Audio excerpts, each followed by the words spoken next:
शून्यवादी पाश्चात्य ने। जय श्री कृष्ण चैतन्य प्रभु नित्यानंद श्री अद्वैत गदाधर श्रीवासदि गौर भक्तवृंद। हरे कृष्ण कृष्ण कृष्ण हरे हरे, हरे राम राम राम हरे हरे। नारायणं नमस्कृत नरं चैव नरोत्तमं देवीं सरस्वती व्यासं ततो जयमुदीरयेत्। वाञ्छाकल्पतरुभ्यश्च सिन्धु पतितानां पावनेभ्यो वैष्णवेभ्यो नमो नमः। तप्त कांचन गौरंगी राधे वृंदावनेश्वर विश्वानुसुत देवी प्रणमामि हरिप्रिय। नमो ब्रह्मण देवाय गो ब्राह्मण तत् कृष्ण वृंदाय नमो नमः। आप सबका बहुत बहुत हार्दिक स्वागत है और हम भागवत से चर्चा करने की चेष्टा कर रहे हैं। आ, भागवत से पहले आप सबको मैं शुभकामनाएं देना चाहता हूँ कि कल को जो है नरसिंह चतुर्दशी है।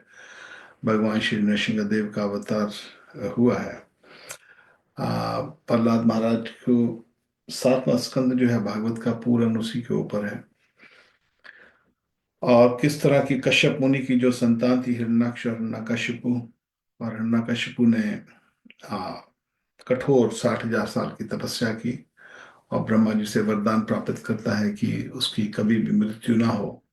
जल में, थल में, ऊपर नीचे, आ, अंदर बाहर, दिन में रात में, अस्त्र ना शस्त्र से, ना जानवर से, ना मनुष्य से, किसी भी तरह से उसकी मृत्यु ना हो।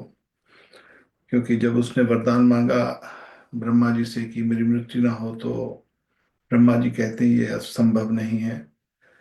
भगवान हरि के बगैर हर एक प्राणी को मृत्यु प्राप्त करनी पड़ती है। केवल भगवान श्री कृष्ण श्री विष्णु जो है हरि है, केवल वही। और जो बैकुंठ है वहां पर मृत्यु नहीं, यहाँ पर तो सब मृत्यु होगी इस संसार में। तो उसने फिर वर मांगता है कि ठीक है, तो आप वर नहीं दे सकते तो ये मेरे को इस तरह से वर दीजिए कि मेरी दिन में ना हो, रात में ना हो, ऊपर ना हो, नीचे ना हो, अंदर ना हो, बाहर ना हो, कहीं पर भी हर एक तरह से उसने अपने आप को मृत्यु से बचाने की चेष्टा करता है। तो ब्रह्मा जी उसको वर दे देते थे। अब उस वर के कारण कोई भी, उसने इतना आतंक मचाया था जिस तरह आप देखते हैं आजकल पाकिस्तान आतंक मचाता है, तो ये तो कुछ भी नहीं है। मगर जो हिरण्यकशिपु ने आतंक मचाया था, उससे तो जो ब्रह्मांड में आतंक, यहाँ तक जो देवी देवता है उसको भी उसने आतंक से डराया हुआ था, सारे ब्रह्मांड को। तो फिर देवता लोग जो हैं सो भगवान की शरण में जाते हैं, प्रभु आप आइए। तो उस लीला में फिर भगवान श्री कृष्ण जो हैं वो नरसिंह अवतार में आते हैं। और सारे ब्रह्मांड में केवल एक ही बच्चा जो है भक्ति करता था, वो था प्रहलाद, जो कि मात्र 5 वर्ष का था और जो हिरण्यकशिपु का ही अपना पुत्र था। कई बार लोग बोलते हैं कि हिरण्यकशिपु तो 60,000 साल के लिए तपस्या के लिए गए थे, तो उससे पहले उसकी पत्नी गर्भवती थी, तो जब वापिस आए तो फिर उनका बच्चा 5 साल का कैसे हो गया। ऐसा नहीं है कि जब हिरण्यकशिपु तपस्या करने के लिए गया, 60,000 साल तपस्या की, और तब तपस्या करने के बाद फिर वो एक बार वो घर पे आया, और उसके बाद उसकी तपस्या भंग हो गई थी। 60,000 की तपस्या, 60,000 साल की तपस्या भंग हो गई थी थोड़ी सी। तो दोबारा फिर उसने बाद में गया, और साल के लिए फिर वो बाद में जब उसने अपना तपस्या की, अब वो जो तपस्या थी जहां से छोड़ी थी वहीं से उसने स्टार्ट कर दी थी। तो उस समय फिर जो क्यादु है, उसकी जो पत्नी है हिरण्यकशिपु की, जो कि गर्भवती थी, तो किस तरह फिर इंद्र उसको उसका अपहरण करता है। तो ये सारा जो प्रसंग है, हम जब 7वें अध्याय पर आएंगे तब इसका पूरे का पूरा जो एक जो स्कंद है वो पूरा 7वें अध्याय के ऊपर है। उसमें बहुत आनंद है। और हमारे जो परम गुरु हैं शिला भक्ति सरस्वती ठाकुर महाराज, उन्होंने एक निर्देश दिया है कि जो लोग गोपियों की लीला समझना चाहते हैं, भगवान श्री कृष्ण की ब्रज की लीला, गोपियों की लीला जो है, गोपियों की लीला समझने से पहले उनको कम से कम नहीं तो ये जो स्कंद है 108 बार इस स्कंद को पढ़ना चाहिए। 108 बार 7वां स्कंद जो है प्रहलाद महाराज का, वो पढ़ना चाहिए। कारण क्या है? उससे शरणागति का पता लगता है कि शरणागति कैसे हो, बुद्धि शुद्ध हो जाती है। तो खैर, क्यादु को अपहरण करता है इंद्र, तो वहां से देव ऋषि नारद जी, जो देवताओं के जो ऋषि हैं नारद जी, वो क्यादू को बचाते हैं और इंद्र को वो लानते डालते, अरे तू कैसे एक अबला को तू अपहरण कर रहा है, वो भी गर्भवती। तो इंद्र को शर्म आती है, तो फिर उस तरह जो क्यादू है पुत्री की भांति, वो जो नारद जी के वहां पर किसी कुटिया में वहां पर विश्राम करते, नारद जी तो विचरते रहते हैं। तो खैर नारद जी फिर उस जब वहां पर उसका जो व्यवस्था करके दी नारद जी ने, तो वहां पर फिर गर्भ में जो सारा ज्ञान जो है प्रहलाद को देते हैं भगवान श्री हरि के बारे में, विष्णु के बारे में। और उसके बाद फिर सारा स्कंद है किस तरह उसका जो जो पिता है हिरण्यकशिपु उसको मारना चाहता है, और पल पल जो है भगवान श्री विष्णु जो है कृष्ण, वो प्रहलाद को बचाते हैं। तो अंत में फिर जब उसका जो पाप का घड़ा पूरा भर जाता है, तो उसके बाद फिर जो भगवान श्री कृष्ण जो है नरसिंह अवतार में, नर मतलब मानव और सिंह मतलब शेर, और उस अवतार में अवतरित होते हैं और फिर खंबे में से प्रकट होते हैं भगवान। यहाँ पर इस लीला में बताते कहीं से भी प्रकट हो सकते हैं भगवान। तो वहां से फिर भगवान जब प्रकट होते हैं और फिर हिरण्यकशिपु को वो मारते हैं, और वो भी किस तरह मारते हैं कि ना दिन है ना रात है, सूर्य ढल चुका है, और सूर्य ढलने के बाद, सूर्य ढलते हुए नहीं, सूर्य ढल जाता है जब ही, तो फिर थोड़ी सी दिन की रोशनी दिखाई देती है, थोड़ी सी रात दिखाई देती है। उस समय पर जो है नरसिंह भगवान हिरण्यकशिपु को अपनी गोद में लेकर मारते हैं। वो बोलते हैं, देख हिरण्यकशिपु, तेरे को वरदान था ब्रह्मा का, ब्रह्मा जो मेरे को बहुत प्रिय है, और उनके वरदान के कारण ना तो तेरे को मैं मानव, ना मैं मानव हूं और ना मैं आ, जानवर हूं, और ना मैं अंदर हूं ना मैं बाहर हूं, दलीज पर बैठा हूं, और ना दिन है ना रात है, और ना तेरे को मैं अस्त्र से मार रहा हूं ना तेरे को शस्त्र से मार रहा हूं। तो भगवान श्री नृसिंह अवतार में श्री नृसिंह देव ने अपने नाखूनों से उसका जो है वध किया हिरण्यकशिपु का। हिरण्यकशिपु को जो भेद नहीं सकता था कोई भी, उसकी छाती को, उसके पेट को कोई भेद नहीं सकता था, यहाँ तक इंद्र का जो वज्र है वो भी नहीं भेद सकता था, यहाँ तक शंकर जी का जो त्रिशूल है वो भी नहीं भेद सकता था, कोई भी अस्त्र शस्त्र किसी भी देवता का वो भेद नहीं सकता था। तो यहाँ पर फिर जो हिरण्यकशिपु हैं, इस अवतार में भगवान बतलाते हैं कि मृत्यु से मेरे से कोई भी बच नहीं सकता है। और फिर उस नरसिंह का जो नरसिंह जो भगवान है वो हिरण्यकशिपु का वध करते हैं प्रहलाद के लिए। तो ये सारा फिर किस तरह बाद में क्रोध उनका बढ़ता है, काफी बहुत लीला है आगे, 7वें स्कंद में पूरी लीला है। और किस तरह फिर प्रहलाद जी ही उनको शांत करते हैं। और उसके बाद में भी हिरण्यकशिपु ने को मारने के बाद भी भगवान ने फिर वहां पर मंगलगिरी है, एक जगह है मंगलगिरी आंध्र प्रदेश में, तो विजयवाड़ा के पास 12 किलोमीटर विजयवाड़ा से। तो फिर भगवान वहां पर एक राक्षस की हत्या करते हैं, क्योंकि अभी भगवान को भगवान शांत नहीं होते हैं, क्योंकि जो आतंकी होते हैं वो कभी हटते नहीं हैं। तो खैर हम उस बात में नहीं जाएंगे, अब पता है युद्ध की परिस्थिति है इंडिया पाकिस्तान की, तो यहाँ पर हमारी जो कथा है भगवान के प्रति है। तो ये जो आतंक है उनका जो मजहब है वो आतंक सिखाता है 1400 साल से, वो मजहब आतंक से ही शुरू होता है, और आतंक कभी भी खत्म नहीं होता उस मजहब में, जब तक वो रहेगा तब तक आतंक कभी खत्म नहीं हो सकता, क्योंकि वहां पर पढ़ाया गया है कि आपको उस मजहब के बगैर जो भी दूसरा मजहब वाला है उसको मारो, उसको काटो, उसकी पत्नियों को ले आओ, और जो भी है, और तुमको तुम मारोगे घात लगा कर मारो, वहां पर सिखाया जाता है उनके मजहब में कि घात लगा के मारो, जिस तरह पहलगाम में मारा है। तुम मारोगे तो तुमको 72 हूरें मिलेंगी, और तुम 72 हूरों के साथ वहां पर जो भी शारीरिक संबंध बनाओगे, तो जो एक एक हूर होगी इतनी सुंदर होगी, उसकी हाइट जो 80 फुट होगी, देखो कितने मूर्ख लोग हैं कि तुम 5 फुट के 6 फुट के, और जो हूर है वो 80 फुट की, वो भी एक नहीं, वो भी 72 मुड़ेंगी। तो तुम क्या करोगे? एक वहां पर सेक्स फैक्ट्री थोड़ी लगी हुई है। तो मगर उनके लिए वो सेक्स फैक्ट्री है।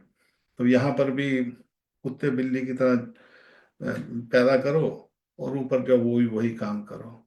तो ये काम जो धर्म के प्रति नहीं है, ये अधर्म है। भगवान श्री कृष्ण के विषय में बताते हैं, कामेश क्रोधेश रजोगुण समुद्र महाष्ण महापात्मा विद्यन विहारिणम। तो काम वासना जो है, काम जो सेक्स डिजायर है, वही सबसे बड़ा शत्रु है इस संसार का।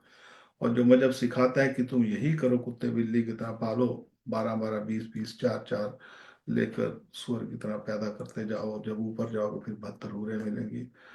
तो नहीं तो तुम आतंक फैलाते जाओ। जब तक संसार में ये मजहब पूरी तरह से सब लोग नहीं अपना ले, तब तक ये जिहाद जारी रहेगी। तो इसलिए कभी शांति होगी नहीं, भले कोई बोल दे। तो खैर, वो कभी शांति होगी नहीं, क्योंकि वो मजहब में शांत प्रिय मजहब है ही नहीं। तो ये तो अपनी रक्षा के लिए लड़ना पड़ता है। तो जिस तरह आजकल हमारी सरकार, मोदी सरकार जो लड़ रही है, बहुत अच्छा है। और शांत हो जाएगा? इम्पॉसिबल, असंभव। कारण क्या है? कारण चैतन्य महाप्रभु ने स्वयं बतला दिया है। हरिदास कली काले जब ना अपार, गो हत्या, गो ब्राह्मण हत्या करे अपि दुराचार। हरिदास, कलयुग में ये जवन लोग होंगे और दुराचार, अपनी दुराचारी होंगे, गंदे होंगे, दुराचारी। उनका काम एक ही होगा, ब्राह्मणों की हत्या करना, गौ की हत्या करना। बस यही काम करना है, ब्राह्मणों को मारो, जो भी। ये कभी खत्म होगा नहीं, कलयुग का प्रभाव है। तो कलयुग के प्रभाव में अपने आप की रक्षा करना है। और इसमें कोई कोई अधर्म नहीं है। कभी पापियों के साथ लड़ना पड़े तो पाप के लिए लड़ना पड़े, और पाप से किसी को बचाने के लिए आपको लड़ना पड़े, तो वो जायज है, वो बिल्कुल ठीक है। तो जो हमारी सरकार कर रही है वो करेगी, और भगवान उनको और शक्ति दे। और विशेषकर नरसिंह भगवान, तो नरसिंह भगवान ने जिस तरह आतंकी को मारा, और कल को जो हमारा नरसिंह चतुर्दशी है, हमारा निवेदन है कि आप सब अपने हिंदू भाइयों के लिए, क्योंकि इनको मारा गया है वहां पर पहलगाम में पूछकर कि जो हिंदू है उन्हीं को मारा है, दूसरों को नहीं मारा है।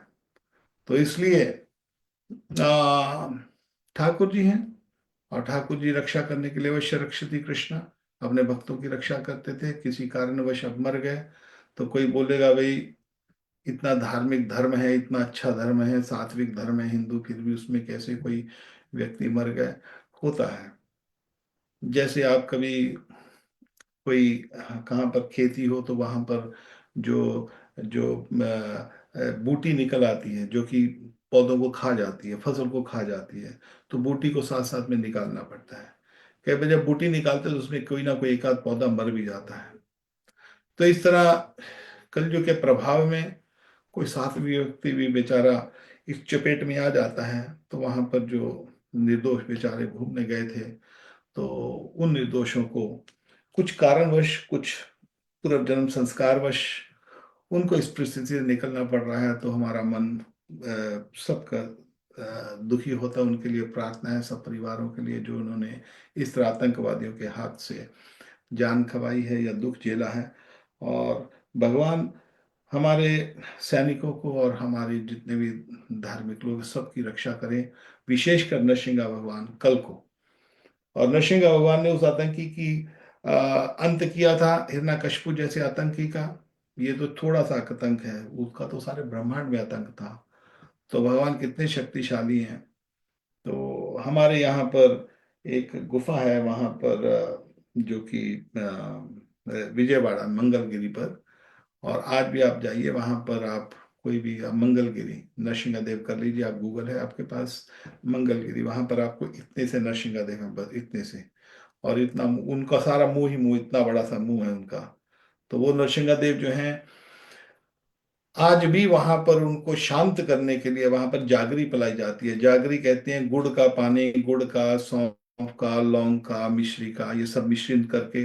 ठंडक है ना, अभी आजकल जो जैसे गर्मियों में, गर्मी हम खत्म, अपनी गर्मी खत्म करते हैं शरबत वगैरह पीकर। और आ, मगर उसी तरह भगवान नरसिंह को जो है वो जागरी पिलाई जाती है ताकि वो ठंडे हो जाएं, भगवान शांत हो जाए। तो मगर यहाँ पर एक इतना आश्चर्यजनक बात है कि आप जागरी पिलाएंगे, भगवान को आप इतना मटका लेके जाएंगे, तो उसमें से जो ब्राह्मण है वो उस मटके में से शंख के साथ जागरी को भरकर भगवान के मुंह में उड़ेल देते हैं। वो मीठा है बिल्कुल, चीनी का बना बना जो मिश्री होती है उसको घोटते हैं वहां पर, बाहर से नहीं मिलती, वहां पर ब्राह्मण ही घोट के आपको देता है। आप ब्राह्मण आपको दे पैसे देंगे, वो आपके सामने घोटेगा। और आप इतना जग ले लो, इतना बड़ा ले लो, जितना भी बड़ा मटका ले लो, और जब उस जागरी को भगवान के मुंह में डालते हैं तो भगवान पीते रहते हैं जब तक वो मटका आधा नहीं हो जाए। जब ही आधा होगा तो वो डकार मारते हैं, तो फिर आधा मटका वो प्रसादी के रूप में उसको जो भी जजमान लेके जाते हैं, जो यात्री लेके जाते हैं, उनको दे दिया जाता है। तो ये चमत्कार है वहां पर। और आप भले इतना मटका ले जाओ तो भगवान फिर भी उसमें से आधा पीकर डकार मारेंगे, वहां आवाज आती है भगवान के मुख में से आकार, जैसे हम डकार मारते हैं खाने के बाद, बहुत खा लिया तो हमारा पेट भर जाता है ना, फूल जाता है, तो हम डकार मारते हैं। तो वहां पर भी हमारे मंगलगिरी में वहां पर भगवान नरसिंह देव डकार मारते हैं।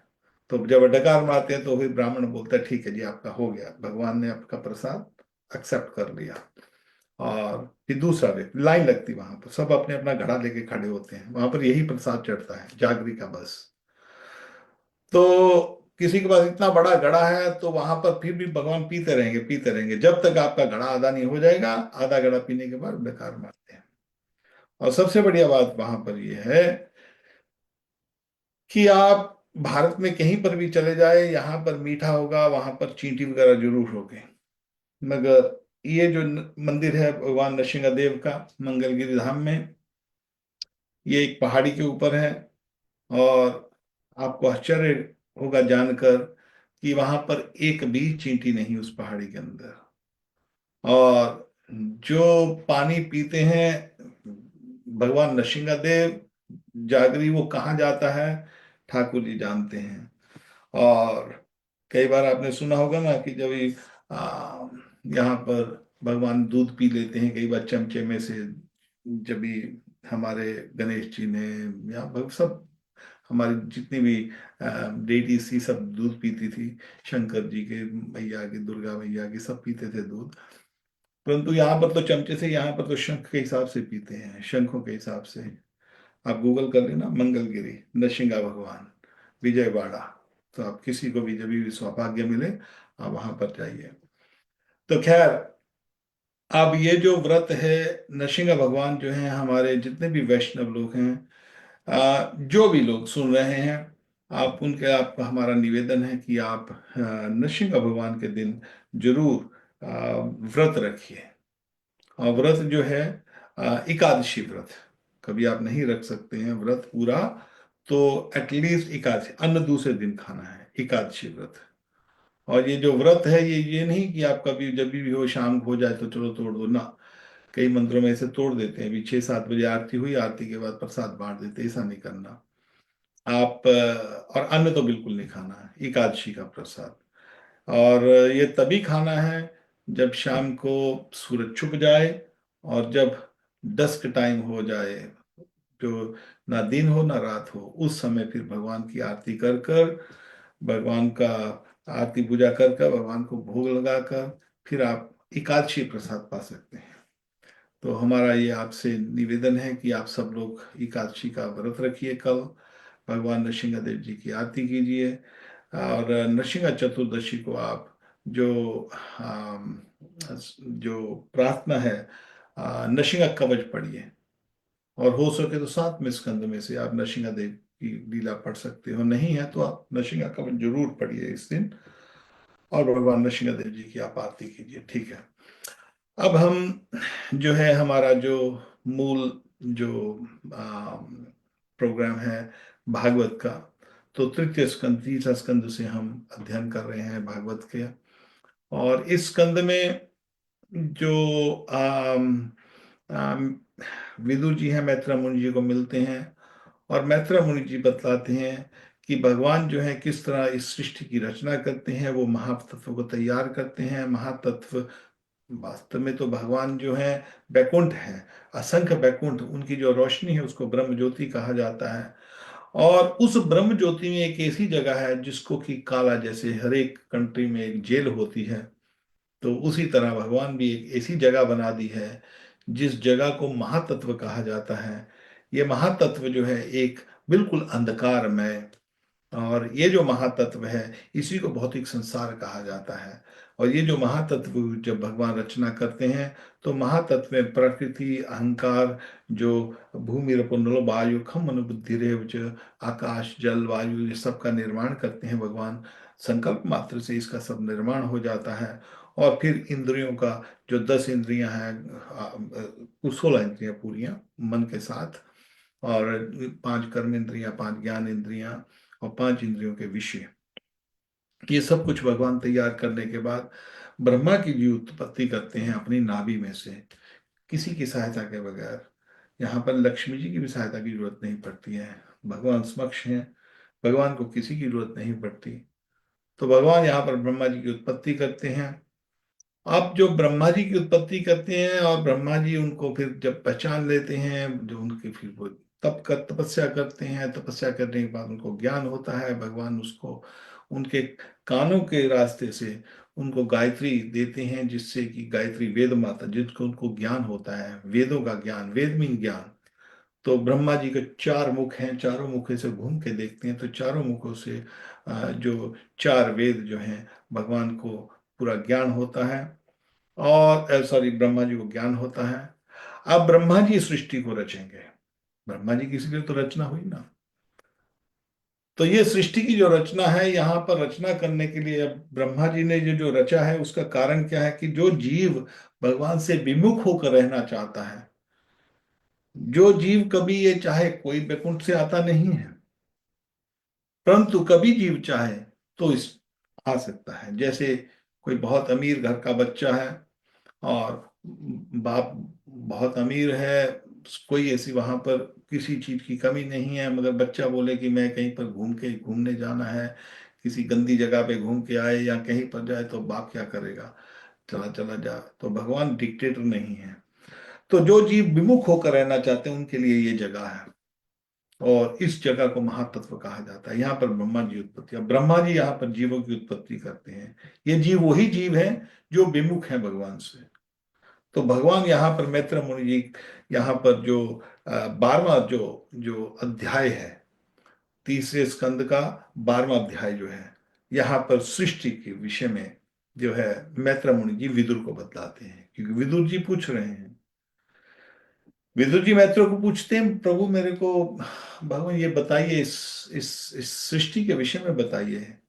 ये जेल है ना, यहाँ से निकलना है, कैसे निकले, ये क्यों इतनी, जो भी सृष्टि के विषय में जब बता रहे हैं, तो यहाँ पर इति वर्णम क्षुधा काव्याख्या परमात्मा। तो यहाँ पर विदुर जी, मैत्र मुनि जी कहते हैं, मैत्र वाचा, श्री मैत्र जी कहा, विदुर जी यहाँ तक मैंने आपको भगवान की काल रूप महिमा सुनाई। अब जिस प्रकार ब्रह्मा जी ने जगत की रचना की वह सुनिए। सबसे पहले उन्होंने अज्ञान की 5 वृत्तियां, तम, मोह, महामोह, तमिश्र, अंध्र तमिश्र रची। तम क्या, अविद्या, इग्नोरेंस, अविद्या। मोह, जो हमारा मोह है, किसी के साथ जो आसक्ति बढ़ती है। और महामोह, राग, अटैचमेंट हो जाती है। अटैचमेंट, द्वेष, जो एक दूसरे से जलन करते हैं, द्वेष जो होती है, ड्युअलिटी, द्वेष, एक दूसरे से जो हमारे में जलन की प्रवृत्ति है। और अंधता मिश्र, अंधता मिश्र एक नरक है, अभिनिवेश इसको कहा जाता है। तो ये जो पांचों जो चीजें हैं, पापमय चीजें हैं। अब इन्हीं के बगैर तो ये सृष्टि रचेगी ना, इनके बगैर तो चलेगा नहीं संसार। इस संसार में सब जगह जहां देखते हैं, हम देखते हैं कि हमें द्वेष है, हमें जलन है, एक दूसरे को देखकर जलन होती है। किसी के पास कोई धन संपत्ति है तो वो द्वेष होता है, कोई अच्छा सुखी है तो किसी का सुख देख के हमको दुख होता है, और किसी का दुख देख के हमको सुख होता है। तो अब उसी तरह ये जो अटैचमेंट हो जाती है हमको, जो भी संसार में जैसी भी कैसी भी अटैचमेंट है, हमारे हमारे शरीर से है, हमारे संपत्ति से है, हमारे सगे संबंधियों से है, तो इसको राग कहते हैं। अब ब्रह्मा जी ने जब ये 5 तरह के पाप में सृष्टि जब जब जब रची, ये चीजें रची, इसके बगैर तो चलेगी नहीं सृष्टि, तो अब ये चीजें पहले रचनी पड़ी उनको। तो जब ब्रह्मा जी ने रची, दृष्टवा पाप्यसेन सृष्टि न आत्मना भव मन्यतः भगवत ध्यान पूतेना मन सान्याम ततो सृजतः। किंतु इस अत्यंत पाप में सृष्टि को देखकर उन्हें प्रसन्नता नहीं हुई। ब्रह्मा जी ने रची तो है ये 5 चीजें, और ब्रह्मा को मन प्रसन्न नहीं हुआ। तब उन्होंने अपने मन को भगवान के ध्यान से पवित्र कर और दूसरी सृष्टि रची, भगवत ध्यान पूतेना। भगवान का ध्यान किया दोबारा, अरे प्रभु ये मैंने क्या रच दिया। ब्रह्मा के मन में ये बात आती है, ब्रह्मा जी कह रहे ये मैंने क्या रच दिया। तो फिर क्या करते हैं, भगवत ध्यान पूतेना मन स्यानाम ततोश्चतम। दोबारा फिर, अरे प्रभु मैं कुछ अच्छा रचता हूं, तो ये तो मैंने बहुत भयानक चीजें रच दी हैं पाप में। तो तब उसके बाद इस बार ब्रह्मा जी ने सनकम च सनंदम च सनातन यथा आत्मभू सनत कुमारम च मुनि निष्क्रियाम उद्रव रेतसः। इस बार ब्रह्मा जी ने क्या रचा, उन्होंने सनक, सनंदन, सनातन और सनत कुमार, ये 4 निवृत्ति प्राण उदर रेता मुनि उत्पन्न किए। अब ये सबसे, ब्रह्मा जी ने सबसे पहले 4 जो मुनि उत्पन्न किए। ये जो 4 मुनि, 4 जो 4 कुमार हैं भगवान ब्रह्मा जी के जो 4 पुत्र हैं, सबसे पहले इनकी सृष्टि। अब ये जो चारों पुत्र हैं ब्रह्मा जी के, ये कि ये सृष्टि कोई नई नहीं होती है, ये पुरानी से चलती आती है, ये आगे आगे आगे आगे चलती रहती है। एक बार नहीं कि पहली बार ये सृष्टि हो गई एकदम में, या ये जो पहली बार जन्मे हैं सनक सनंदन सनातन और सनत कुमार, ये 4 पुत्र जब हुए तो उनको तो पता था भगवान का ज्ञान, अब वो पूरे ब्रह्म अवस्था में थे। तो अब यहां पर आगे बढ़ते हैं। आ, तो यहां पर अपने अपने इन पुत्रों से ब्रह्मा जी ने कहा, पुत्रों तुम लोग सृष्टि उत्पन्न करो। किंतु वे जन्म से ही मोक्ष मार्ग, निवृत्ति मार्ग का अनुसरण करने वाले और भगवान में ध्यान में तत्पर थे, इसलिए उन्होंने ऐसा करना नहीं चाहा।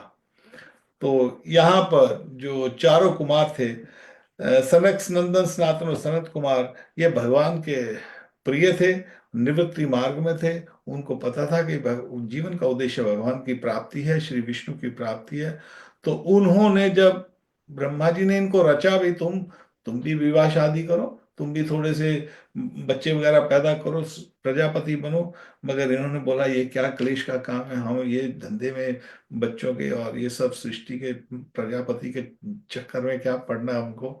तो उन्होंने तुरंत क्या किया, उसका उनकी बात नहीं मानी। जब ब्रह्मा जी ने देखा कि मेरी आज्ञा ना मानकर ये पुत्र मेरा तिरस्कार कर रहे हैं, तब उन्हें असह्य क्रोध हुआ। उन्होंने उसे रोकने का प्रयत्न किया।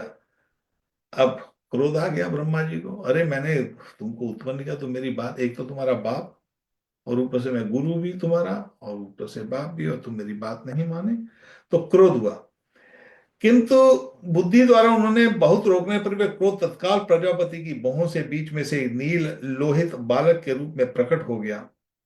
वे देवताओं के पूर्वज भगवान रुद्र रो रो कर कहने लगे, जगत पिता विधाता मेरा नाम और रहने के लिए स्थान बताइए। और यहाँ पर जो ब्रह्मा जी का क्रोध था, क्योंकि वो उनको श्राप नहीं दे सकते थे, क्योंकि उनको पता था कि ये भगवान के भक्त हैं, मैं श्राप दूंगा तो भगवान रुष्ट हो जाएंगे। तो उन्होंने वहां पर श्राप नहीं दिया ब्रह्मा जी ने, मगर क्रोध को कंट्रोल किया। ये साधु के एक लक्षण होते हैं, इसको कंट्रोल करना पड़ता है। क्रोध को धीरे धीरे अभ्यास हो जाता है तो शांत हो जाता है। तो यहाँ पर ब्रह्मा जी ने जब उनको, तो वो जो एक बालक प्रकट हुआ जो नीले और काले रंग का था, लाल रंग का, नीले और लाल रंग का था। तो अब ये बालक इतना रोया कि सृष्टि कांपने लग गई। हाँ, उसकी रोदन से केवल। तो उन्होंने पूछा, आप ब्रह्मा जी आपने मेरे को जगत पिता, उनके पिताजी हुए ना, उनके यहाँ से प्रकट हुए हैं। तो यहाँ पर पूछते हैं जो रुद्र हैं, जो शंकर जी, वो पूछते, जगत पिता विधाता मेरे नाम और रहने के लिए स्थान बताइए। तब कमल योनि भगवान ब्रह्मा ने उस बालक की प्रार्थना पूर्ण करने के लिए मधुर वाणी से कहा, रो मत, मैं अभी तुम्हारी इच्छा पूरी कर देता हूं। देवश्रेष्ठ, तो जन्म लेते ही बालक के समान फूट फूट कर रोने लगे, इसीलिए प्रजा तुम्हें रुद्र नाम से पुकारेगी। और बोलते हैं कि क्योंकि तूने आते ही बहुत इतना रोया है, रोदन किया है, तो तुम्हारा नाम आज से रुद्र हो गया। तो रुद्राक्ष कहते हैं ना, रुद्राक्ष, रुद्र की जो आंखें हैं, शंकर जी की जो आंखें हैं, वो जो जो रुद्राक्ष पहनते हैं हम लोग, वो भगवान श्री शंकर जी की आंखें हैं। वो साधारण बीज नहीं है। जैसे तुलसी का हम तुलसी पहनते हैं, तो रुद्राक्ष का भी ऐसे ही महत्व है। तो इसलिए प्रजा तुम्हें रुद्र नाम से पुकारेगी, तुम्हारे रहने के लिए मैंने पहले से ही। अब यहां पर ब्रह्मा जी कहते हैं, अब रुद्र कहता है कि मेरे को रहने के लिए जगह दो। तो उन्होंने बोला, तुम्हारे रहने के लिए मैंने पहले से ही हृदय, इंद्रियां, प्राण, आकाश, वायु, अग्नि, जल, पृथ्वी, सूर्य, चंद्रमा और तप, ये स्थान रच दिए हैं। कहने का भाव है, जहां पर भी जैसे भगवान विष्णु सर्वत्र हैं, तो यह शंकर भी सर्वत्र हैं, क्योंकि शंकर जो है महाविष्णु और सदाशिव में कोई भेद नहीं है। वैकुंठ में, वैकुंठ में जो महाविष्णु हैं, उन्हीं से शिव निकलते हैं। शिव को सदाशिव कहा जाता है। जैसे हमारा, हम देखते हैं कि कोई जैसे ये फोन है, ये ऊंचे ऊपर का हिस्सा और नीचे का हिस्सा, इसमें भेद नहीं है, मगर भेद है भी नहीं, है भी। कॉइन का हिस्सा, एक सिक्के का हिस्सा, एक जगह हेड एक जगह टेल।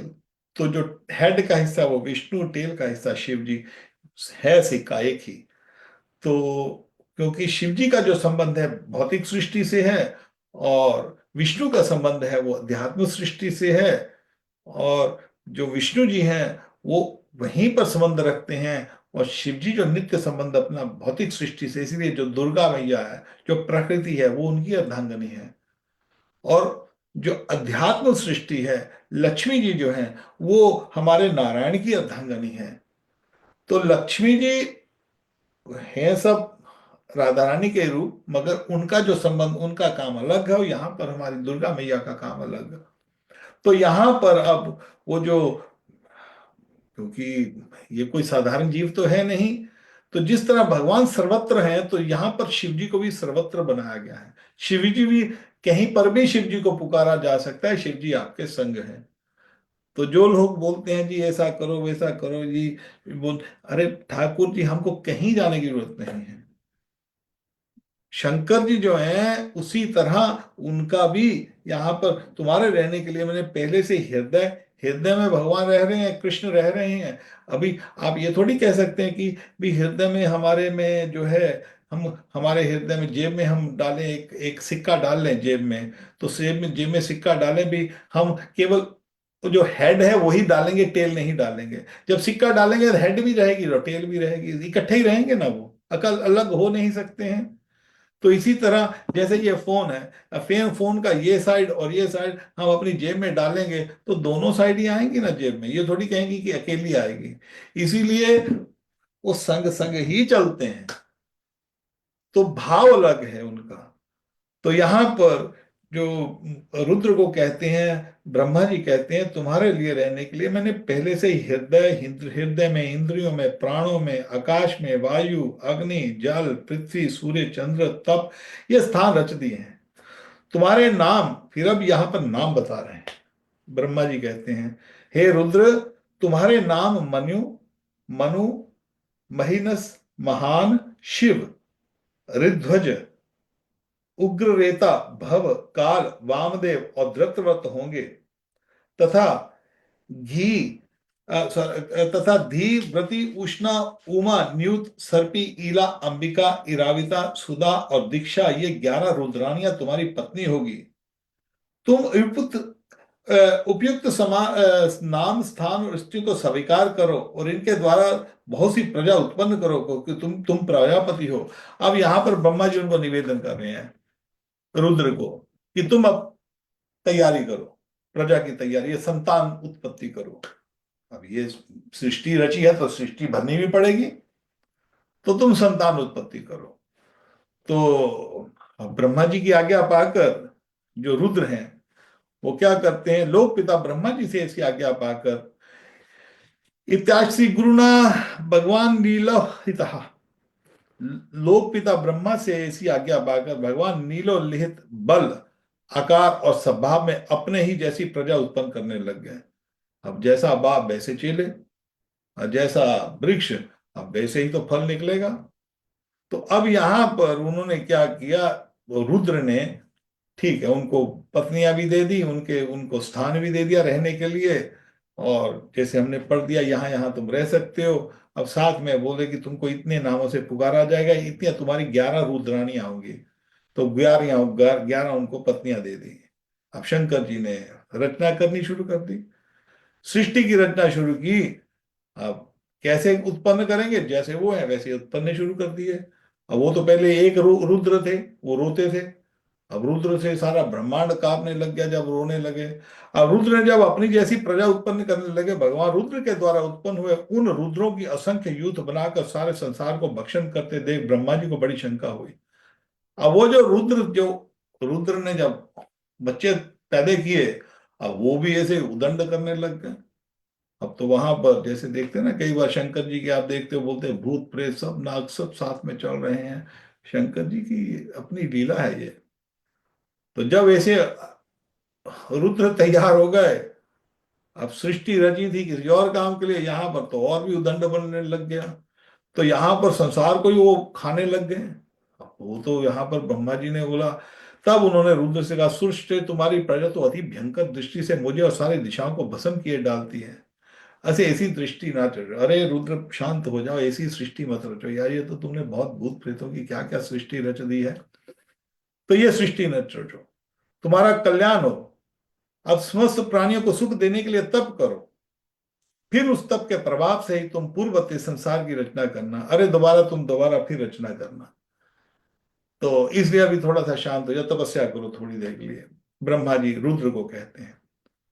कई बार लोग पूछते हैं जी, वो विष्णु पुराण में भी लिखा हुआ है विष्णु जी सृष्टि की रचना कर रहे हैं, और यहाँ पर ब्रह्मा जी रचना कर रहे हैं, तो कौन रचना करने वाला है, कौन भगवान है। हे सर, यहाँ पर जब ये सब प्रजापति हैं, अब प्रजापति में क्या होता है कि जब सृष्टि रची जाती है, भगवान ने सृष्टि बनाई है, सृष्टि बनाने के साथ हम थोड़ा सा आगे अभी पढ़ते हैं और फिर आपको थोड़ा सा और समझ लग जाएगा यहाँ पर। तो यहाँ पर ब्रह्मा जी उनको कहते हैं कि आप थोड़ा सा बैठ जाओ, तपस्या कर लिए, छोड़ दो अभी, ठहर के तपस्या करने के बाद फिर अच्छी कोई सृष्टि रचना, अभी बैठ जाओ थोड़ी देर के लिए। तो वहां पर ब्रह्मा जी शंकर जी हैं, रुद्र जो हैं वो तपस्या के लिए जाते हैं। तो यहाँ पर ब्रह्मा जी क्या कह रहे हैं, हम थोड़ा सा ये पढ़ते हैं। तुम्हारा कल ठहर यहां से, तुम्हारा कल्याण हो, अब तुम समस्त प्राणियों को सुख देने के लिए तप करो, फिर उस तप के प्रभाव से ही तुम पूर्ववर्ती संसार की रचना करना। पुरुष तप के द्वारा ही इंद्रियातीत सर्व अंतर्यामी ज्योति स्वरूप श्री हरि को सुगमता से प्राप्त कर सकता है। तो यहाँ पर वो बोलते हैं कि तपस्या के साथ ही भगवान को प्राप्त कर सकता है, भगवान श्री हरि को। इसलिए हे पुत्र, हे रुद्र, तुम थोड़ी सी लिए तपस्या करो, बैठ जाओ भी, छोड़ दो भी, तुम ये सृष्टि ऐसी मत रचो। तो श्री मैत्रा जी कहते हैं, मैत्र उवाचा, श्री मैत्रा जी कहते हैं, जब ब्रह्मा जी ने ऐसी आज्ञा दी तब रुद्र ने बहुत अच्छा कहकर उसने शिरोधार्य किया, उन्होंने प्रणाम किया। फिर उनकी अनुमति लेकर उनकी परिक्रमा करके वे तपस्या करने के लिए वन को चले गए। देखते हैं ना, शंकर जी आप तपस्या में बैठे हैं, ध्यान लगाए, ठाकुर जी का, राम जी का, कृष्ण की लीला में स्मरण कर रहे हैं, तो उस तपस्या के लिए चले गए। इसके पश्चात जब भगवान की शक्ति से संपन्न ब्रह्मा जी ने सृष्टि के लिए संकल्प किया, तब उनके 10 पुत्र और उत्पन्न हुए। अब यहां पर ब्रह्मा जी उत्पत्ति करने लगे, स्वयं ब्रह्मा जी सृष्टि की उत्पत्ति करने लगे। 4 पुत्र तो पहले हो गए, पहले 4 पुत्र हुए, सनक सनातन सनंदन सनक कुमार, ये 4 पुत्रों के बाद फिर उन्होंने रुद्र पैदा हुए। अब रुद्र के बाद यहां पर ब्रह्मा जी के 10 पुत्र तैयार होते हैं, 10 पुत्र पैदा करते हैं। कैसे करते हैं ब्रह्मा, यह हम सुनने की बहुत आनंदमय लीला है यहां पर। इसके पश्चात जब भगवान की शक्ति संपन्न ब्रह्मा जी ने सृष्टि के लिए संकल्प किया, तब उनके 10 पुत्र और उत्पन्न हुए, और उन लोग की बहुत वृद्धि हुई। अब यहां पर जो ब्रह्मा जी उत्पत्ति कर रहे हैं, जैसे भगवान ने ब्रह्मा जी की उत्पत्ति की नाभि से, उनके लिए उनको लक्ष्मी की जरूरत नहीं पड़ती। यहां पर संतति उत्पन्न करने के लिए, संतान उत्पन्न करने के लिए नर और मादा, मेल फीमेल, पति पत्नी की इसकी आवश्यकता पड़ती है। परंतु भगवान श्री नारायण को, श्री कृष्ण को इनकी जरूरत नहीं पड़ती। जब भी वो रचना करना चाहें वो रचना कर सकते हैं केवल संकल्प मात्र से, जिस तरह ब्रह्मा जी को रचा। अब ब्रह्मा जी को रचा है तो ब्रह्मा जी के, ब्रह्मा जी में भी वही शक्ति है, दी हुई है भगवान श्री विष्णु ने, हरि ने। ब्रह्मा जी के पास भी वैसी शक्ति है। उन्होंने भी केवल संकल्प मात्र से रचना कर रहे हैं। यहां पर 4 पुत्रों की रचना की, किसी औरत की जरूरत नहीं पड़ी ब्रह्मा जी को। ब्रह्मा जी अकेले हैं। रुद्र उनके प्रकट यहां से हो गया, माथे से। अब ब्रह्मा जी जो है 10 पुत्रों की उत्पत्ति कर रहे हैं। उनमें से कौन है वो जो 10 पुत्र, जो केवल संकल्प से, सोचने मात्र से ब्रह्मा जी ने उनको प्रकट कर दिया? वो कौन से पुत्र हुए? उनसे लोक की बहुत वृद्धि हुई। उनके नाम मरीचि, अत्रि, अंगिरा, पुलत्स्य, पुलह, क्रतु, भृगु, वशिष्ठ, दक्ष और 10वें नारद जी थे। नारद, पुलस्त्य, पुलस्त्य मुनि, वो रावण, रावण की संतान थी ना। रावण का जो, रावण के जो रावण है, रावण पुलस्त्य, पुलस्त्य मुनि के, उसकी उसके जो है जो गोत्र से थे। पुलस्त्य मुनि के रावण पुत्र पुत्र लगता था पुलस्त्य मुनि। पुलस्त्य, पुलह, क्रतु, भृगु, वशिष्ठ, दक्ष और 10वें नारद जी थे। इनमें से नारद जी प्रजापति ब्रह्मा जी की गोद से, अब कैसे पैदा हुए ये पुत्र, अब ये भी एक बहुत अच्छी बात समझने की। उनको किसी औरत के थ्रू नहीं पैदा किए उन्होंने। कैसे संकल्प किया? नारद जी जो ब्रह्मा जी ने अपनी गोद में से प्रकट कर दिए, और दक्ष जो है अपने उन्होंने अंगूठे में से प्रकट कर दिए। वशिष्ठ प्राण में से, भृगु त्वचा से, त्वचा कहते हैं ये स्किन को, भृगु मुनि जो है वो त्वचा से प्रकट हुए। कृतु हाथ से, अपने हाथ में से कृतु मुनि प्रकट हुए। पुलह नाभि से, और पुलत्स्य ऋषि कानों से, और अंगीरा मुख से, अत्रि नेत्रों से, मरीचि मन से उत्पन्न हुए। फिर उनके दाएं स्तन से धर्म उत्पन्न हुआ। जो धर्म है, जो जो धर्म है, इसके जो 4 खंभे हैं, कि जो अब भक्षण, जो मांस भक्षण नहीं करना, जहाँ ये जो नशा भांग नहीं करना, ये धर्म के जो 4 खंभे हैं।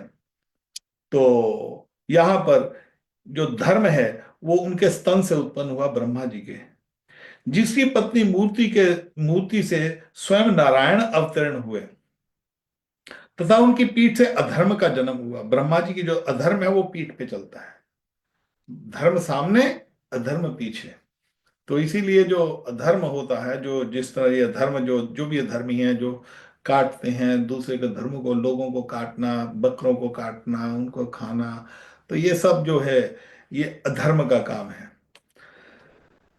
तो अधर्म जो है ब्रह्मा जी की पीठ से उत्पन्न हुआ, और उन्होंने उसने उससे संसार को भयभीत करने वाला मृत्यु उत्पन्न हुआ। अब अधर्म से मृत्यु उत्पन्न होती है। इस प्रकार ब्रह्मा जी के हृदय से काम, जो काम वासना है, सेक्स डिजायर, इस प्रकार ब्रह्मा जी के हृदय से काम, भौहों से क्रोध, नीचे के होंठ से लोभ, मुख से वाणी की अधिष्ठात्री देवती सरस्वती।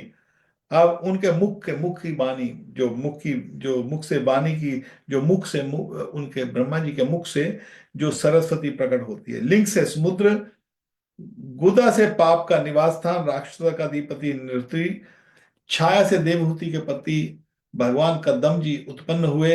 इस पर तरह ये सारा संसार जगत कर्ता ब्रह्मा जी के शरीर और मन से उत्पन्न हुआ। अब यहाँ पर एक और बात बहुत ध्यान से समझने की है। हमारी एक भक्त है यहाँ पर लंदन में ही। तो उन्होंने प्रश्न पूछा कि जो जो शिव पुराण है, शिव पुराण में जो ऋषि मुनि हैं, और वहां पर उनका, उनकी पत्नियों के साथ संभोग चल रहा है, तो ये कैसे चलता है, ये कैसे हो सकता है? वो ऋषि थे और इसलिए, मगर यहाँ पर वो जो ऋषि, ऋषि कौन है? ऋषि जैसे आजकल जो, जिसको आप वैज्ञानिक कहते हैं, हमारे वेद शास्त्रों में ऋषि एक, जैसे विज्ञान, जो विज्ञान का जिनको पूरी ज्ञान है, अलग अलग जो जो जो जो अलग अलग विज्ञान के बारे में, जो साइंस के बारे में, different different science, medical science अलग है, या जो भी अलग अलग साइंसें हैं, साइंसेस चलती हैं, जैसे वेपन की साइंस अलग है। तो ये साइंस को ही विज्ञान कहा जाता है। और एक एक ऋषि अपने अपने विज्ञान में एक्सपर्ट होते हैं, उन्हीं को ऋषि कहा जाता है। मुनि जो मौन रहता है, मौन ध्यान साधना करते हैं, उनको मुनि कहा जाता है। साधु जिसमें अजात शत्रु साधु, साधु साधु साधु भूषण, साधु का अर्थ होता है जिसमें शत्रुता ना हो, जो शांत हो। तो इस तरह उनके अलग अलग गुण हैं। तो शिव पुराण के अंदर जो शंकर जी जो उत्पत्ति कर रहे हैं, तो यहां पर उन्हीं के साथ कनेक्शन व्यासदेव मुनि है। व्यासदेव मुनि गलत थोड़ी लिख सकते हैं किसी भी बात को। कोई भी पुराण हमारा गलत नहीं है। और ये जो 6 पुराण सतोगुण के लिए, तमोगुण के लिए, 6 रजोगुण के लिए गिने गए हैं, तो जो शिव पुराण है वो एक जो तमोगुण के व्यक्ति हैं, किसी ना किसी तरह तो जोड़ते जाएंगे। तो वहां पर जो सृष्टि की रचना बताई गई है, वो शंकर जी यहाँ पर इसी भागवत के अंदर ही, जो आप समझ सकते हो, यहाँ पर ब्रह्मा जी भी रच रहे हैं, शंकर जी भी रच रहे हैं। जो शंकर जी की सृष्टि है वो एक अलग सृष्टि चल रही है, और यहाँ पर अलग सृष्टि चल रही है। तो यहां पर अब ये जो ऋषि मुनि हैं, ब्रह्मा जी ने जो उत्पत्ति की किस लिए की है? उनका काम है कि प्रजापति, उनको प्रजा प्रजा की उत्पत्ति करना, संतान पैदा करना, उनका ये धर्म है। मगर ये जो ऋषि मुनि जब अपनी पत्नियां थी, एक धर्म पत्नी के रूप में रहती थी। हमारे साधन धर्म में जो जो पति पत्नी का धर्म है, उसमें शारीरिक संबंध अलाउड है। मगर शारीरिक संबंध अपनी पत्नी के संग बस, या पति के संग। अवैध स्त्री पुरुष संग के सोचना मात्र भी पाप है। वो पहले भी पाप है, अब भी, आगे भी रहेगा। उससे आप प्रगति नहीं कर सकते। जो हमारे जो जो जो हमारा अध्यात्म जीवन में। और यहाँ पर जो ऋषि मुनि हैं, इसके अंदर हम जब आप 7वें स्कंद में जाते हैं, तो वहां पर जो कश्यप मुनि है वो बोलता है अपने अपनी पत्नी को। पत्नी जब पत्नी जब संभोग करने की इच्छा प्रकट करती है, तो वो बोलते हैं, नहीं धर्म पत्नी, ये समय नहीं है संभोग करने का। रात का समय, शाम का समय जो होता है, ये भूत प्रेतों का समय होता है। और कभी तुम इस समय संभोग करने की इच्छा जागृत कर रही हो, तो इससे तुम्हारे गर्भ में जो है वो सतोगुनी बच्चा पैदा नहीं होगा। मगर यहां पर दिखाते काम वासना इतनी प्रबल होती, इतनी स्ट्रांग होती है, कि बड़े बड़े ऋषि मुनि भी इसमें बह जाते हैं। यहाँ पर ब्रह्मा जी तक बह गए। अभी हम उसी के बारे में अभी आगे चर्चा होगी। तो जो एक समय होता है, और एक एक जो ऋषि मुनि होते थे वो प्रजापति थे। और प्रजापतियों के जो जो प्रजापति जो ऋषि थे, उनके साथ जो उनका संबंध भी, जो अपनी धर्म पत्नियों के साथ संबंध था, वो वैलिड संबंध था। उसमें कोई पाप नहीं होता है, उसमें पाप नहीं है। तो ये जो ऋषि मुनि थे, ऋषि मुनि इस काम के लिए ही ब्रह्मा जी ने प्रकट किए थे। और ऋषि मुनियों को पूरा अध्यात्म का पता था। और ऋषि मुनि अपनी तपस्या करते थे, और उसके संग उत्पत्ति करने के लिए उचित समय जो होता था, तभी वो संभोग करते थे। उसका अर्थ ये नहीं कि कुत्ते बिल्ली की तरह बच्चे पैदा कर रहे थे वो। और उसमें से जो है, वो काम वश में नहीं होते थे। उनका संभोग होता था, पत्नी के साथ संबंध था, पति के साथ संबंध होता था, मगर ये जो संबंध होता था, एक आध्यात्मिक संबंध होता था। और भगवान कहते हैं, गीता के अंदर भी कहते हैं, कि जो जो जो संबंध धर्म के अनुसार बनाया जाता है, वो पाप नहीं होता है। तो इस तरह ये जो ऋषि मुनि हैं शिव पुराण में, या हमारे यहाँ पर जो ऋषि मुनि, इनको प्रजापति कहा जाता था। इसलिए जैसे दक्ष महाराज एक प्रजापति हैं। उनका क्या था कि उनको, तुमको उसके भी आगे जब हम पढ़ेंगे, उसमें दक्ष प्रजापति और जो शंकर जी की जो धर्म पत्नी है सती, की किस तरह फिर वो उसकी काफी आगे लीला है, हम उसमें नहीं जाएंगे, नहीं तो यहाँ पर अभी यही रुक जाते हैं। तो ये तो ऋषि मुनि और प्रजापति हैं, ये आप समझ लीजिए। अब ब्रह्मा जी ने इन ऋषि मुनियों को तैयार किया, ऋषियों के लिए प्रजापतियों को उत्पत्ति की, अपने अपने अलग अलग अंगों से उनको प्रकट किया है। अब यहां पर विदुर जी, मैत्र जी कह रहे हैं, यहां पर बहुत बड़ी बात कह रहे हैं, ये बात जो बहुत समझने वाली है। वाच्यम दुहित्यम तब स्वयं भूरहर्तिम मनहा। ओ, यहां पर ब्रह्मा जी ने अपने मुख से सरस्वती को प्रकट किया था। सरस्वती भगवान ब्रह्मा जी की पत्नी नहीं है, ये याद कर लीजिए। यहाँ पर बॉलीवुड में या लोगों ने सरस्वती को ब्रह्मा जी की पत्नी बना दिया है, ये बिल्कुल नहीं है। सरस्वती जो है भगवान की, ब्रह्मा जी की पुत्री है। उनकी जो पत्नी है, ब्रह्मा जी की पत्नी है, सावित्री और गायत्री है, याद रख लीजिए, सावित्री और गायत्री ब्रह्मा जी की पत्नी है। और यहां पर क्या हुआ था, विदुर जी, भगवान ब्रह्मा की कन्या सरस्वती बड़ी ही सुकुमारी और मनोहर थी। हमने सुना है एक बार उसे देखकर ब्रह्मा जी काम मोहित हो गए थे। यद्यपि वह स्वयं वासनाहीन थी, उसे ऐसा अधर्ममय संकल्प को करते देख उनके पुत्र मरीच आदि ऋषियों ने उन्हें विश्वास पूर्वक समझाया, पिताजी आप समर्थ हैं, फिर भी अपने मन में उत्पन्न हुए काम के वेग को ना रोककर पुत्री गमन जैसा दुस्तर पाप करने का संकल्प कर रहे हैं। ऐसा तो आपसे पूर्ववर्ती किसी ब्रह्मा ने नहीं किया और ना आगे ही कोई करेगा। तो यहां पर वो लानतें डाल रहे हैं, यहाँ ब्रह्मा जी क्या काम वश में आ जाते हैं।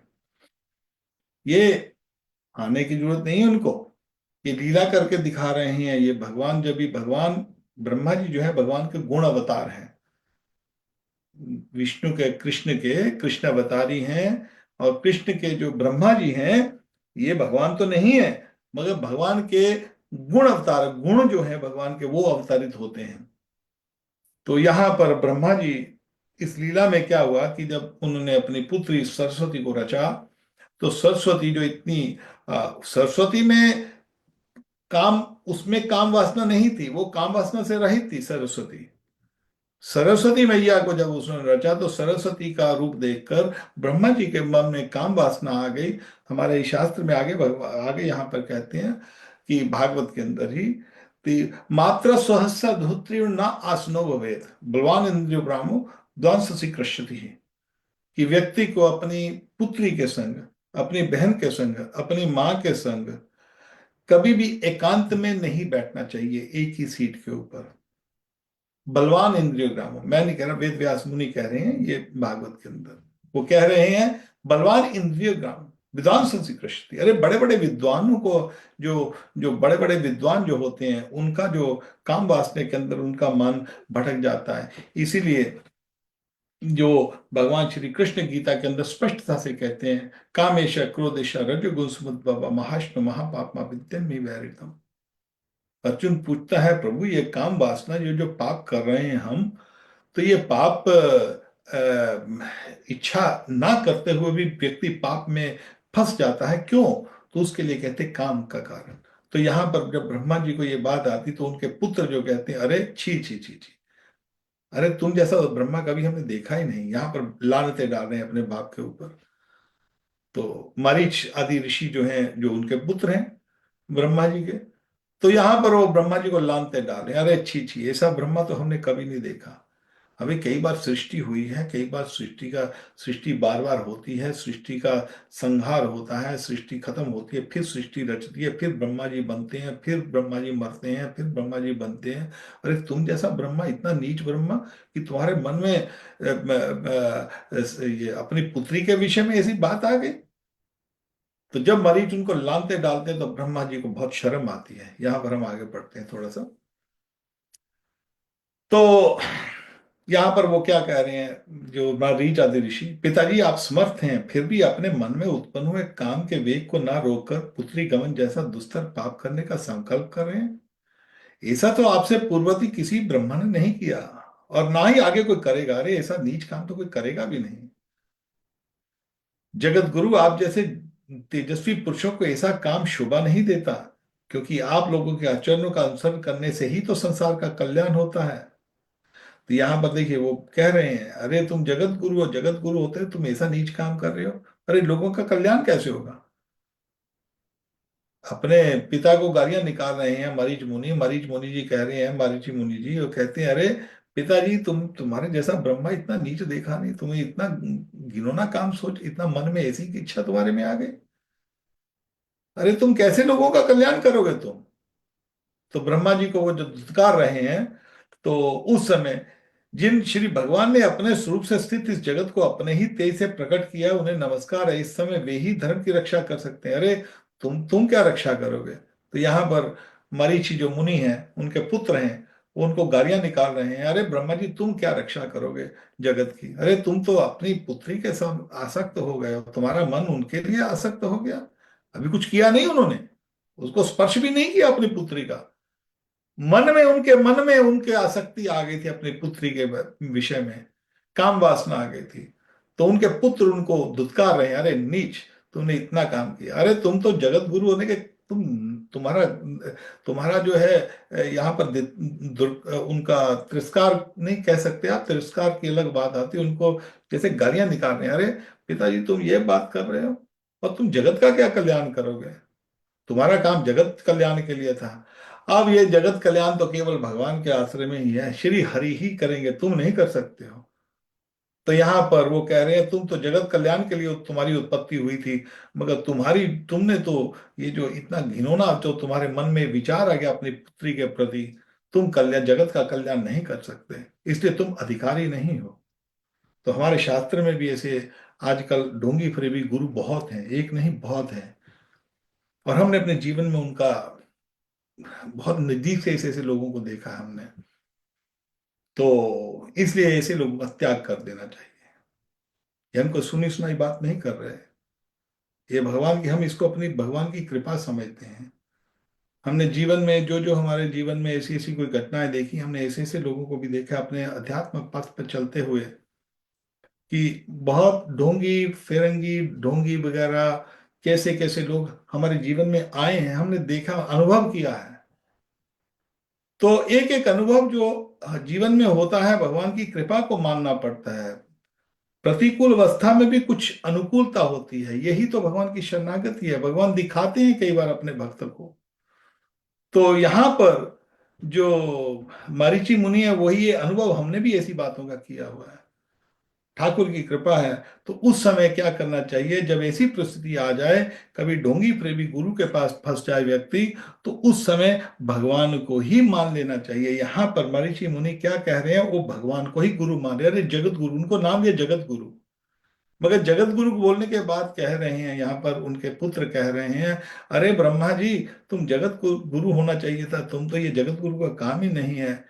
तो इसलिए यहाँ पर जिन श्री भगवान ने अपने रूप से इस जगत को अपने ही तेज से प्रकट किया, उन्हें इस समय वे ही धर्म की रक्षा कर सकते हैं, केवल नारायण ही रक्षा कर सकते हैं। आपने कई बार हमारे मुख से सुना होगा, वासुदेव स्तम देवम कंस चानूरमर्दनम देवकी परमानंदम बंदे मैं कृष्ण वंदे जगत गुरु। जब आपको कोई गुरु कहीं पर सब दिखाई नहीं दे, तो सिर्फ केवल श्री कृष्ण को अपना गुरु मान लो, केवल श्री कृष्ण को गुरु मान लो, उसमें आपको कभी को गलती नहीं होगी। सीताराम जी की पूजा करते हैं, हनुमान जी को गुरु मान लो बस, हनुमान जी की शरणागति। कई बार लोग बोलते हैं, अरे हनुमान जी आपको, आपको क्या पता हनुमान जी को गुरु मान लेंगे तो क्या, हनुमान जी आपको आपको उन्होंने एक्सेप्ट किया है कि नहीं किया, आपको उन्होंने अपनाया कि नहीं। अरे हनुमान जी क्यों नहीं अपना, हनुमान जी सबको अपनाते हैं, शंकर जी सबको अपनाते हैं। अरे भूत प्रेतों को नहीं छोड़ते, सर्पों को, बिच्छू को, किसी को, पापी तापी को, सबको छोड़ते हैं। कोई शंकर जी को भी अपना गुरु बना ले, है प्रभु मैं तो इस संसार में, मेरे को गुरु तो मिलता नहीं, और कभी मिलेगा तो मैं फंस जाऊंगा, इधर उधर फंस जाऊंगा, प्रभु आपको ही गुरु बना लेता हूँ। शंकर जी कभी किसी को जाने नहीं देते। गुरु कोई शरीर नहीं है, आजकल लोग गुरु को शरीर समझते हैं, यही यहाँ पर सब गलती यहीं पर है। वेद व्यास मुनि हमारे ऋषि मुनि है ना, जो हमारे जो ये पुस्तकें नहीं है, लोग बोलते हैं अरे पोथी पोथी पढ़ गया पंडित भय ना कोई, ये पोथियां हैं इसको पढ़ के थोड़ी ज्ञान होगा, ये पोथियां नहीं है भाई, ये साक्षात नारायण है, और नारायण का हमारे साथ संपर्क है। और नारायण का ये जो एक एक शब्द जो है, ये नारायण स्वयं नारायण है, यही गुरु है, ये सब। और आपके मन में वो ऐसी व्यवस्था कर देंगे, कोई जीवन में ऐसा कभी कभी जरूरत पड़ जाए तो, कभी किसी शरीरधारी की गुरु की जरूरत पड़ जाए तो नारायण उसकी भी अरेंजमेंट कर देते हैं। तो इसलिए इन्हीं के यहाँ पर जो उनके पुत्र हैं ब्रह्मा जी के, वो उनको धुतकार रहे हैं और कह रहे हैं अब तुम नहीं, जगत तुम जगत गुरु हो, तुम उद्धार नहीं कर सकते, ये सृष्टि को रचने वाला, इस समय वे ही धर्म की रक्षा कर सकते हैं। हम उन्हीं के ऊपर प्रार्थना करते हैं। अपने पुत्र मरीच आदि प्रजापतियों को अपने अपने सामने इस प्रकार कहते देख प्रजापतियों के पति ब्रह्मा जी को बड़ी लज्जा हुई। तब यहां पर लज्जा शर्म आ गई, अरे अरे छी छी छी छी। कभी जीवन में ये जो साधारण, आज समय हो गया मगर यहाँ पर एक 2-3 मिनट और लेंगे, तो यहाँ पर हम आगे, यहाँ यहाँ इससे आगे नहीं तो चलते हैं। तो यहाँ पर ब्रह्मा जी अब लज्जित हो गए हैं। अपनी आ, अपनी बच्चों की दुत्कार सुनकर, बच्चों की जो गालियां सुनकर ब्रह्मा जी को लज्जा आ रही है। अब ब्रह्मा जी आगे लज्जा से क्या होता है आगे, उसके विषय में हम, मेरा ख्याल आज का समय हो गया है, तो हम अगले जो सप्ताह है इसके ऊपर चर्चा करेंगे कि ब्रह्मा जी को लज्जा आई और ब्रह्मा जी ने क्या किया, और फिर आगे जो सृष्टि है किस तरह चलती है, और किस तरह आगे आगे बढ़ते हैं हम, उसके ऊपर चर्चा हम अगले सप्ताह करेंगे। तो हमारा निवेदन है अगेन आपको दोबारा फिर, कल को नरसिंह चतुर्दशी है, आप प्लीज एकादशी का व्रत रखिए, और शाम को सूर्य जब छुप जाए तो छुपने के समय, बिल्कुल छुपने के समय के बाद जो अंधेरा होता है उस समय भगवान की, नरसिंह देव जी की आरती जरूर करिए, और भगवान को भोग लगाकर सब लोग एकादशी का प्रसाद पाइए। किसी भक्त को कोई प्रश्न हो तो मैं ले सकता हूँ, कोई प्रश्न पूछना चाहता है कोई भक्त इस विषय में, या सृष्टि के विषय में कोई कोई प्रश्न पूछना चाहे तो।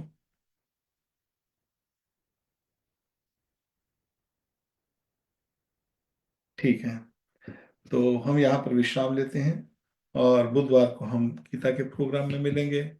और आप सबको नरसिंह चतुर्दशी की बहुत बहुत शुभकामनाएं। निताई गौर, राधे श्याम, जय प्रभुपाद, जय राधा, जय नरसिंह देव भगवान।